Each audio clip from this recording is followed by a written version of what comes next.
ऋग्वेद के परिच्छेदों में प्रयुक्त अगन्या शब्द संदर्भित है गाय के लिए। ऋग्वेद में कई परिच्छेदों में प्रयुक्त अगन्या शब्द गाय के लिए प्रयुक्त हुआ है। गाय सबसे महत्वपूर्ण पशु थी। गाय मुद्रा की भांति प्रयुक्त होती थी, अर्थात क्रय विक्रय का प्रमुख साधन थी। गाय दान दक्षिणा में भी दी जाती थी। गाय याज्ञिक अथवा धार्मिक थी। ऋग्वेद में यत तत् आतिथ्य हेतु गोवध भी किया जाता था। कालांतर में वह अपनी उपयोगिता के कारण अवध्य या अगन्या कहलाने लगी। ऋग्वेद में गविष्टि, गायों की गवेषण, गत्य, गम्य आदि शब्द युद्ध के लिए प्रयुक्त होते थे।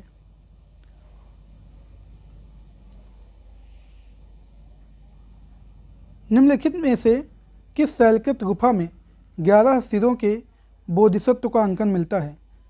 कन्हेरी गुफाएं मुंबई शहर के पश्चिम क्षेत्र में बसे बोरीवली के उत्तर में स्थित है। इसका निर्माण 3वीं शताब्दी से लेकर 9वीं शताब्दी के बीच हुआ। यहाँ एक ही पहाड़ को तराश कर 109 गुफाओं का निर्माण किया गया।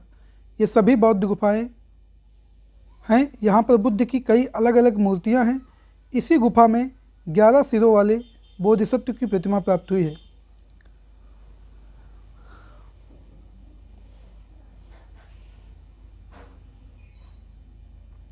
निम्नलिखित कथनों पर विचार कीजिए।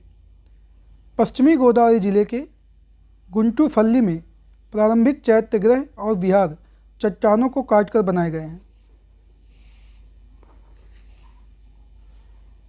पूर्वी दक्कन के चैत्य और विहार साधारणतः चट्टानों को काटकर बनाए गए हैं। इसमें ए और बी दोनों सही हैं, 1 और 2। पश्चिमी गोदावरी जिले के गुंटूफल्ली में प्रारंभिक चैत्यगृह और विहार चट्टानों को काटकर बनाए गए हैं, जबकि पूर्वी दक्कन के चैत्यगृह एवं विहार साधारणतः चट्टानों को काटकर तराश कर बनाए गए हैं।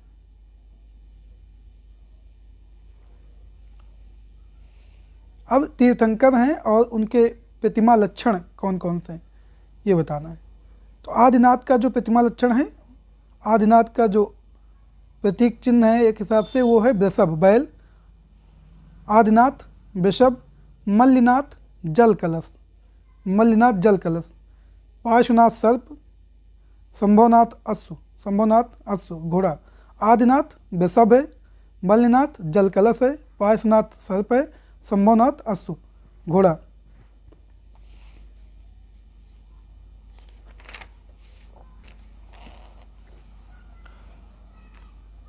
बराबर पहाड़ियों के गुफाओं के विषय में निम्न में से कौन एक सही नहीं है? बराबर पहाड़ियों पर कुल 4 गुफाएं हैं। 3 गुफाओं की दीवार पर अशोक के अभिलेख उत्कीर्ण हैं। ये अभिलेख इन गुफाओं को आजीवकों को समर्पित होने का उल्लेख करते हैं। ये अभिलेख ईसा पूर्व 6वीं शताब्दी के हैं, तो ये गलत है, ईसा पूर्व 6वीं शताब्दी वाला। बाकी इसके सभी कथन सही हैं। मतलब कि बराबर गुफाओं के विषय में जो कथन सही है वो है बराबर गुफाएं कुल 4 गुफाएं हैं। 3 गुफाओं में दीवार पर अशोक के अभिलेख उत्कीर्ण हैं। ये अभिलेख इन गुफाओं को आजीवकों को समर्पित होने का उल्लेख करते हैं। चलिए बराबर गुफाओं के विषय में और कुछ जान लेते हैं इसकी व्याख्या से पढ़ के। बराबर गुफाएं भारत में चट्टानों को काट कर बनाई गई सबसे पुरानी गुफाएं हैं, जिनमें से ज़्यादातर का संबंध मौर्य काल से है, जिसमें मौर्य काल से है तो 322 से 150 ईसा पूर्व से है, और कुछ में अशोक के शिलालेखों को देखा जा सकता है। ये गुफाएं बिहार राज्य के जहानाबाद जिले में गया से 24 किलोमीटर दूर स्थित है। ये गुफाएं बराबर 4 गुफाएं और नागार्जुनी 3 गुफाएं की जुड़वा पहाड़ियों में स्थित है। 1.6 किलोमीटर दूर स्थित नागार्जुनी पहाड़ी की गुफाओं को नागार्जुनी पहाड़ी गुफाएं भी कहा जाता है।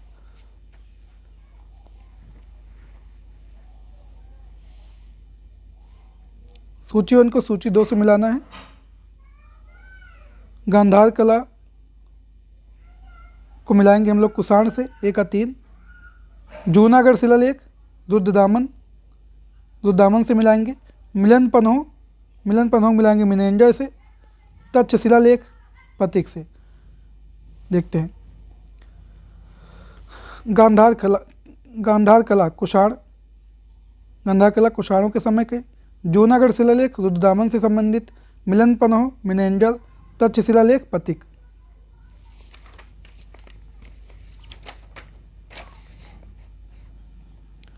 छठी शताब्दी ईसा पूर्व का मत्स्य महाजनपद स्थित था राजस्थान में। छठी शताब्दी ईसा पूर्व का मत्स्य महाजनपद स्थित था राजस्थान में। ईसा पूर्व छठी शताब्दी में 16 बड़े राज्य थे जिन्हें महाजनपद कहा जाता था। बौद्ध ग्रंथ अंगुत्तर निकाय में 16 महाजनपदों की सूची मिलती है। ये महाजनपद इस प्रकार हैं: कुरु, पांचाल, सूरसेन, वत्स, कोसल, मल्ल, काशी, अंग, मगध, वज्ज, चेद, मत्स्य, अस्मक, अवंती, गांधार, कंबोज। इन महाजनपदों से मत्स्य महाजनपद की राजधानी विराटनगर थी। मत्स्य महाजनपद राजस्थान में अवस्थित था। जौनपुर का अंतिम शासक कौन था? हुसैन शाह। जौनपुर का अंतिम शासक था हुसैन शाह। जौनपुर शहर की जो स्थापना की थी फिरोज शाह तुगलक ने की थी अपने बड़े भाई जौना खां मतलब कि मोहम्मद बिन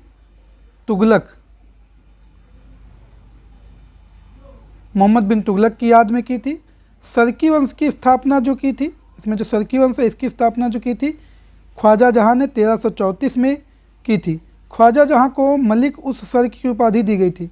जौनपुर राज्य का अंतिम शासक हुसैन शाह सरकी था, जिसे पराजित कर 1485 में सुल्तान बहलोल लोधी ने सरकी साम्राज्य को अपने सल्तनत में मिला लिया था। 1333 में काकतीय शासकों ने 1303 में काकतीय शासकों की सेना ने निम्न में से किसकी सेना को वरंगल में परास्त किया? अलाउद्दीन खिलजी की सेना को। 1303 में अलाउद्दीन खिलजी ने दक्षिण भारत के राज्य वरंगल पर आक्रमण किया। उस समय वहाँ काकतीय वंश का शासन था। दक्षिण भारत राज्य के वरंगल पर आक्रमण किया जहाँ पे किसका शासन था? काकतीय वंश का। काकतीय की सेना ने वरंगल में अलाउद्दीन की सेना को परास्त किया था। Question number 10।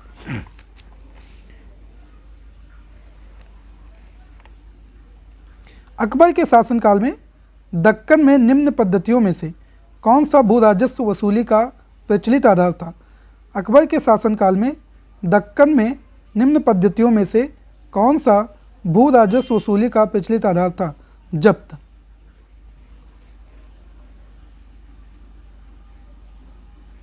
हल की संख्या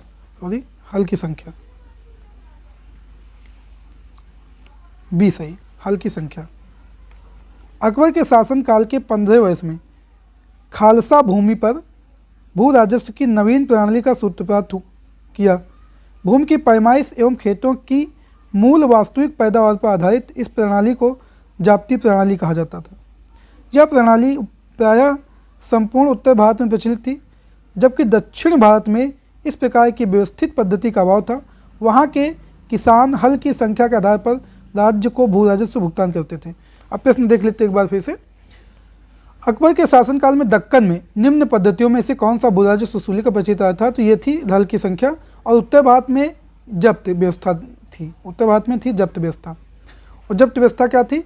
भूमि की पैमाइश एवं खेतों की मूल वास्तविक पैदावार पर आधारित प्रणाली जो है जब्ती प्रणाली कहलाती थी। प्रश्न संख्या 11।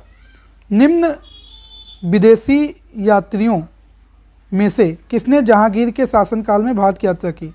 निम्न विदेशी यात्रियों में से किसने जहांगीर के शासनकाल में भारत की यात्रा की? फादर एंथोनी मांसरेट, फ्रांसिस्को पेल्सपर्ट, निकोली मनुची और फ्रेंकोइस बर्नियर। तो फ्रांसिस्को पेल्सर्ट ने की थी जहांगीर के समय में भारत की यात्रा। व्याख्या देखते हैं। जहांगीर के शासनकाल में भारत की यात्रा करने वाला यात्री फ्रांसिस्को पेल्सर्ट था। यह एक डच फैक्ट्री का गुमास्ता था तथा आगरा में डच टकसाल का अध्यक्ष था। उसने जहांगीर के शासन पर एक पुस्तक भी लिखी जिसका नाम था जहांगीर का भारत। दूसरे जो आए ऑप्शन में थे निकोलो मनुची। निकोलो मनुची ने दारा सिको, शाह आलम, राजा जयसिंह के साथ कार्य किया था। वह इटली से आया था। तो निकोलो मनुची कहाँ का यात्री था? इटली का था। इसने दारा शिकोह, शाह आलम और जयसिंह के साथ कार्य किया था। तीसरे जो थे ऑप्शन में फ्रांसवा बर्नियर, फ्रांसीसी यात्री था, फ्रांसवा फ्रांसीसी यात्री, पेशे से चिकित्सक था, यह शाहजहाँ के दरबार से संबंधित था। फ्रांसवा बर्नियर शाहजहाँ के दरबार से संबंधित था। और दारा शिकोह और औरंगजेब के बीच होने वाले उत्तराधिकार की लड़ाई का साक्षी भी था। फ्रांसवा बर्नियर शाहजहाँ के शासनकाल संबंधित था। पुर्तगाली यात्री फादर एंथोनी मानसेट, फादर एक्वाविवा के साथ फादर 1580 में मुगल सम्राट अकबर के दरबार में आया था। उसने अकबर के चरित्र एवं व्यक्तित्व का विशद वर्णन किया। फादर मानसेट को शहजादा मुराद का शिक्षक नियुक्त किया गया था। फादर मानसेट को शहजादा मुराद का शिक्षक नियुक्त किया गया था। तो इससे आगे के प्रश्नों को हम लोग अपने अगले वीडियो में पढ़ेंगे। जय हिंद।